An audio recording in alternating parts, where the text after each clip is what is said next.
बहुत पुरानी बात है। एक नगर में 4 ब्राह्मण पुत्र रहते थे। उन चारों ने साथ मिलकर शिक्षा प्राप्त की, किंतु चारों बहुत गरीब थे। वे चारों गरीबी से तंग आकर सोचने लगे कि इतना ज्ञान प्राप्त करके गरीबी में ही जीवन काटना है तो ज्ञान प्राप्त करने का कोई फायदा नहीं है। गरीब व्यक्ति को समाज में कोई मान सम्मान नहीं देता, उसके रिश्तेदार और संबंधी भी उसे मुंह मोड़ लेते हैं। ज्ञान से धन अर्जन भी किया जा सकता है, तो हमें भी इस ज्ञान का उपयोग गरीब दूर करने में करना चाहिए। ये सोचकर वे चारों धन प्राप्त करने के लिए दूसरे नगर की ओर चले दिए। रास्ते में वे पवित्र नदियों में स्नान करते और मंदिरों के दर्शन करते हुए जा रहे थे। एक स्थान पर उन्हें आश्रम दिखलाई दिया। वे चारों उस आश्रम में चले गए। उन्होंने वहां एक योगी को देखा जिनके चेहरे पर तेज था। चारों ने उन योगी महाराजों को प्रणाम किया और वहीं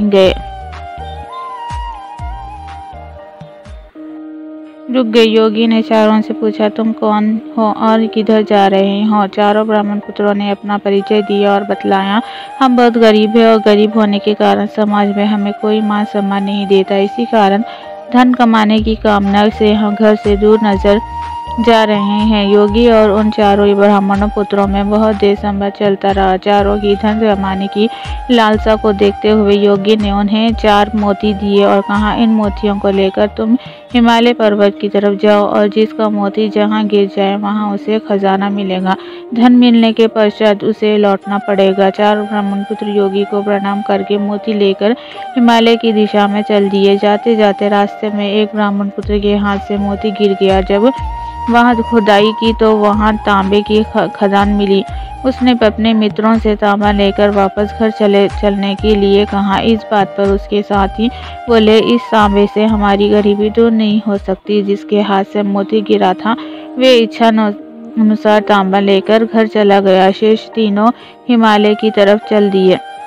चलते चलते एक और मित्र के हाथ से मोती गिर गया। जब उस स्थान को खोदा गया तो वहाँ चांदी की खदान मिली। वे बोला, अपनी इच्छा अनुसार चांदी लेकर घर चलते हैं। शेष दोनों ब्राह्मण पुत्र बोले, पहले तांबा मिला, अब चांदी से ही आगे सोना मिलेगा, इसलिए हमें आगे चलना चाहिए। दूसरा साथी चांदी लेकर घर चला गया और शेष दोनों आगे चल दिए। आगे जाते समय कुछ दूर चलने पर तीसरे के हाथ से भी मोती गिर गया। जब उस स्थान को खोदा तो वहां सोने की खदान मिली। तीसरा मित्र ने कहा, अब अपनी शक्ति अनुसार यहाँ से सोना ले जा लेते हैं और घर वापस चलते हैं। इस सोने से हमारी गरीबी दूर हो जाएगी।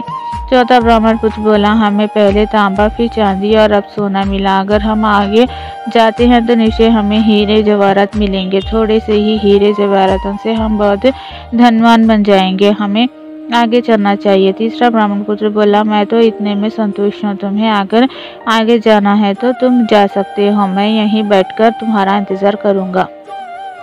चौथा मित्र उसे छोड़कर आगे चल दिया। रास्ता बहुत कठिन था, फिर भी वे आगे बढ़ ही जा रहा था।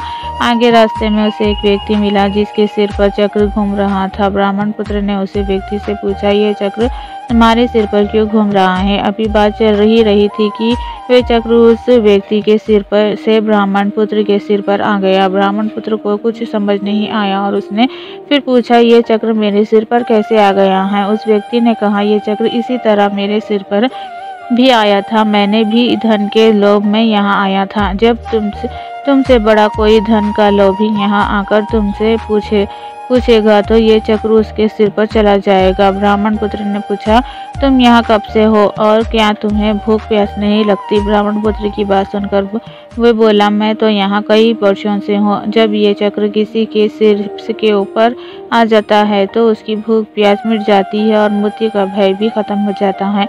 उसके केवल इस चक्र के घूमने का कष्ट ही परेशान करता रहता है। इधर तीसरा मित्र जो सोना पाकर संतुष्ट हो गया था, उसने बहुत समय तक अपने मित्र के लौटने का इंतजार किया, किंतु जब वे नहीं आया तब वो खुद ही उसे ढूंढने आगे बढ़ गया और अपने मित्र के पैरों के निशान पर सहायता से वहां तक पहुंच गया जिधर उसका मित्र था।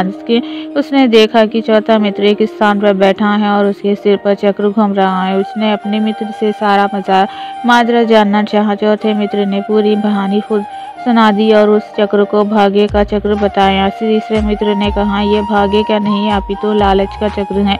मैंने तुम्हें कितना समझाया पर तुम नहीं माने। विद्या की तुलना में बुद्धि का स्थान ऊपर है। तुमने विद्या को प्राप्त कर ली थी किंतु अपनी बुद्धि से अच्छे बुरे की पहचान नहीं कर सके।